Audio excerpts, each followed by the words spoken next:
میرے آقا نے فرمایا صلی اللہ علیہ وآلہ وسلم، نوجوان، بہترین نوجوان وہ ہے جو بوڑھوں کی طرح رہتا ہے، بدترین بوڑھا وہ ہے جو جوانوں کی طرح رہتا ہے۔ نوجوان بوڑھوں کی طرح مراد کہ اپنی خواہشوں کو کنٹرول کرتا ہے، اس کو اپنی قبر نظر آئے، جیسے بڑھاپے میں بندے کو پتہ ہوتا ہے کہ اب میں گیا، ابھی گیا، اب بھی گیا، اب بھی گیا، تو وہ جوان بوڑھوں کی طرح جو رہے بہترین انسان ہے۔ میرے آقا نے فرمایا جب نماز پڑھو وضو کرو تو وضو کرتے ہوئے گھوڑوں کی سپیڈ کی، یعنی تیزی میں کرو، جلدی کرو، یہ نہ ہو کہ کوئی عذاب خشک رہ جائے، لیکن جلدی میں کرو، سستی میں نہ کرو، پانی ضائع نہ ہو۔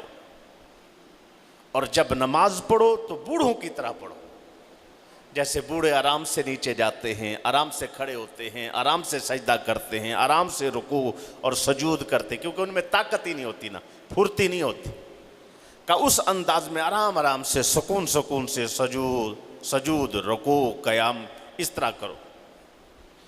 اب فرمایا گیا بہترین انسان وہ انسان ہے، وہ جوان جو بوڑھوں کی طرح رہتا ہے، اور بدترین بوڑھا وہ ہے جو جوانوں کی طرح رہتا ہے۔ مراد یہ ہے اللہ کے راستے پر نہیں آتا، دین پہ نہیں آتا، خواہشیں جوان لیے بیٹھا ہے، بدترین انسان۔ میرے پاک نبی حضور پرنور سرور کائنات صلی اللہ علیہ وسلم نے فرمایا جوان کی ایک رکعت بوڑھے کی 10 رکعتوں سے افضل ہے۔ ایک بندہ بڑھاپے میں نماز پڑھتا ہے، ایک جوانی میں پڑھتا ہے۔ جو جوانی میں سجدہ کرتا ہے، جوانی میں سجدہ کرنے کا اجر یہ ہے کہ اس کی ایک رکعت اس کی 10 رکعتوں سے زیادہ ثواب رکھتی ہے۔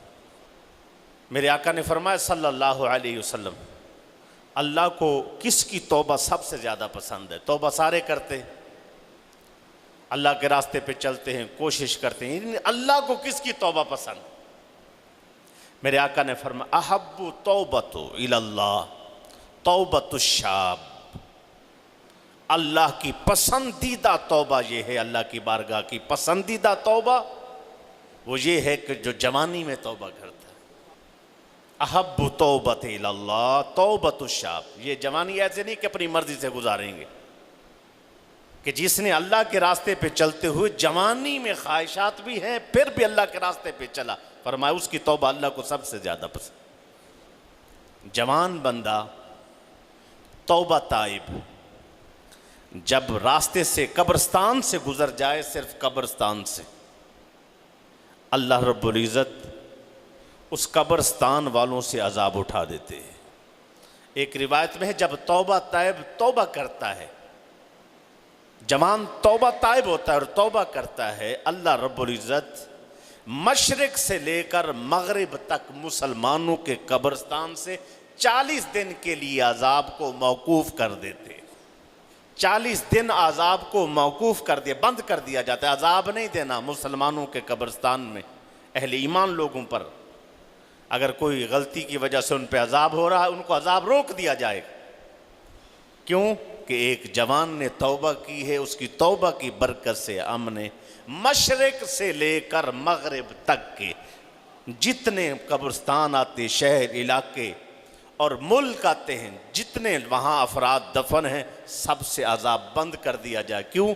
کہ جوان کی توبہ، یعنی اتنی برکت والی توبہ ہے۔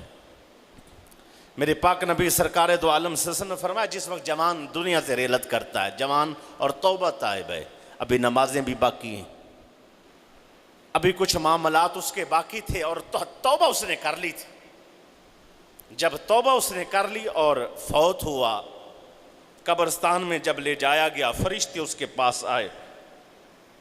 جب فرشتے اس کے پاس آئے تو میرے پاک نبی سرکار دو عالم صلی اللہ علیہ وآلہ وسلم نے فرمایا اللہ ان کے لیے کہہ رہے ہیں فرشتوں کو، ارحموا فإنہ شاب، ارحموا فإنہ شاب، یاد رکھنا یہ جوان آدمی ہے جو فوت ہوا ہے، ارحموا فإنہ شاب، اس پر رحم کرنا، سختی نہ کرنا فرشتوں۔ وجہ کیا ہے؟ وجہ یہ ہے کہ لم یکمل عمرہ، ابھی یہ اپنی عمر مکمل نہیں کر پایا تو پہلے اس کو موت آ گئی، اس پر رحم کرنا اور میں بھی رحم کرنے کو تیار ہوں۔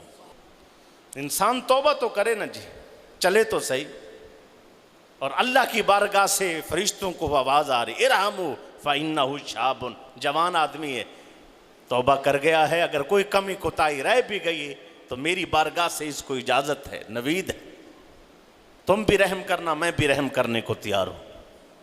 یہ فخر پر میرے پاک نبی صلی اللہ علیہ وسلم نے یہ بات فرمائی، لیکن آپ کیا فرما رہے ہیں؟ انا حبیب اللہ والشاب التائب حبیب اللہ، وہ جوان جو جوانی میں توبہ کرے وہ بھی اللہ کا حبیب ہے۔ میرے آقا صلی اللہ علیہ وآلہ وسلم تشریف فرما تھے، آپ کے ساتھ ایک جوان بھی بیٹھا ہے اور ایک بزرگ بھی بیٹھے۔ جوان نے بھی اسی وقت اسلام قبول کیا اور بزرگوں نے، بابا بوڑھا جو تھا اس نے بھی اسی وقت اسلام قبول کیا۔ جبرائیل امین آئے اور آ کر کہتے اس جوان کو میرا سلام، اس جوان کو میرا سلام۔ میرے آقا صلی اللہ علیہ وسلم فرمایا بندے دو بیٹھے ہیں، ان میں سے جوان کو سلام ہے اور بزرگ بوڑھے بابے کو سلام کیوں نہیں ہے؟ فرمایا وہ زندگی کے مزے لے چکا ہے، اب اس کے پاس خواہشیں بھی نہیں ہیں باقی کہ کوئی اور کچھ کر سکے، وہ تو کچھ کرنے کے قابل نہیں ہے۔ یہ جوان ہے جس کے آگے پوری زندگی پڑی، خواہشات ہیں، نفسیات ہیں، اور بہت کچھ اس کے آگے ہے، یہ چاہتا ہے کہ ایسا کچھ ہو، لیکن سب کچھ چھوڑ چھڑا کے اللہ کے راستے پر آیا، توبہ کی ہے، اسی لیے سلام کا حقدار نوجوان ہے۔ میرے پاک نبی حضور صلی اللہ علیہ وسلم نے ارشاد فرمایا کہ جوان کی توبہ، ایک جوان کی توبہ 1000 بوڑھوں کی توبہ سے افضل ہے۔ 1000 بزرگ توبہ کر لے نا بوڑھے بندے، اور ایک جوان توبہ کر لے، ایک جوان کی توبہ 1000 بزرگوں کی توبہ سے افضل ہے۔ اس سے بڑھ کر ایک اور بات فرمائی، میرے آقا نے فرمایا صلی اللہ علیہ وسلم جب ایک جوان توبہ کرتا ہے، میں نے ساری حدیثیں لکھی اور حدیثیں آپ کے آگے پیش کر، میرے پاک نبی سرکار دو عالم صلی اللہ علیہ وآلہ وسلم نے ارشاد فرمایا، اللہ اکبر، ایک جوان جب توبہ کرتا ہے تو اس کو فی یوم، روزانہ کتنا اجر ملتا ہے پتہ ہے؟ ایک جوان جس وقت توبہ کرتا ہے نا جی، ایک جوان کو اس کی توبہ کی وجہ سے روزانہ 1000 شہید کا ثواب ملتا ہے، روزانہ۔ اس کے اپنے عمل اپنی جگہ پہ ہیں اور اعمال وہ کرے گا اپنی جگہ پر۔ جس نے توبہ کی اور توبہ پہ قائم ہے، روزانہ 1000 شہداء کا ثواب اپنے نام اعمال میں لکھوا لیتا ہے۔ اسی لیے شیخ سعدی پھر بول اٹھے نا، در جوانی توبہ کردن شیوائے پیغمبری، در جوانی توبہ کردن شیوائے پیغمبری، وقت پیری گرگ باشد می شود پرہیزگار۔ جب بوڑھا ہو جائے نا، شیر تو بیٹھا ہوتا ہے کچھار کے اندر، کیا کہہ رہا ہوتا ہے کچھار میں بیٹھا، ہوں اسی شکار کوئی نہیں کرنا، اب ہم نے شکار نہیں کرنا، اب ہم بالکل شریف ہو گئے، اب نیک ہو گئے، اب ہم نے یہ کام چھوڑ دیے ہیں، کسی کو مارنا چیرنا اور پھاڑنا۔ ساتھ ایک بزرگ گزرے، انہوں نے کہا تو یہ نہ کہے کہ میں شریف ہو گیا، اب تو کچھ کرنے کے قابل ہی نہیں رہا، کچھ کرنے کے جب قابل تھا تو کسی کو جینے نہیں دیتا تھا۔ اصل یہ ہے کہ در جوانی توبہ کردن شیوائے پیغمبری، بڑھاپے میں شیر بھی شریف بنا نظر آتا ہے، شہوت ہو، غلبہ شہوت کا ہو، جوانی ہو اور عروج پر جوانی اور گناہ سے اپنے آپ کو بچا لینا، اس کو توبہ کہتے ہیں۔